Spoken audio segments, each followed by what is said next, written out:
এবারে আমি ঠিক করেই নিয়েছি ফুলকপির আর কিচ্ছু ফেলবো না। তো দেখো এখানে আমি ফুলকপির কচি কচি পাতাগুলোকে নিয়ে নিয়েছি, এগুলোকে ছোটো ছোটো করে কেটে আমি সিদ্ধ বসিয়ে দেবো। সাথে নিয়েছিলাম দুটো কাঁচা লঙ্কা, তোমরা তোমাদের ঝাল অনুযায়ী কাঁচা লঙ্কা নিতে পারো। তো ভালো করে সিদ্ধ করে নিয়েছি, এবার ওটাকে ঠান্ডা করে পেস্ট করে নেব। আর এইদিকে দেখো আমি কড়াতে সর্ষের তেল গরম বসিয়ে দিয়েছি, অবশ্যই সর্ষের তেলই নিতে হবে।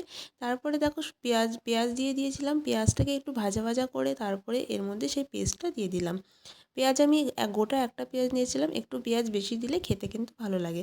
তারপরে এখানে দিয়ে দিলাম আমি স্বাদ মতো নুন, আর তারপরে দিয়ে দেবো স্বাদ মতো হলুদ গুঁড়ো। ব্যাস আর কিচ্ছু লাগবে না, এই রান্নাটাতে খেতে এত টেস্টি হয়, গরম ভাতের সাথে এই দিয়েই খাওয়া হয়ে যাবে, আর কিচ্ছু লাগবে না।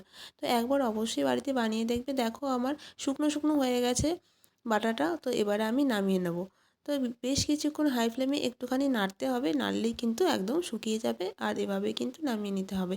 নুনের পরিমাণটা স্বাদ মতো দেবে, যেহেতু পরে শুকিয়ে যায় তাই পরিমাণ মতো দেবে। তো দেখো দেখতে যেমন সুন্দর লাগছে, খেতেও কিন্তু দারুণ হয়েছিল। চলো টাটা।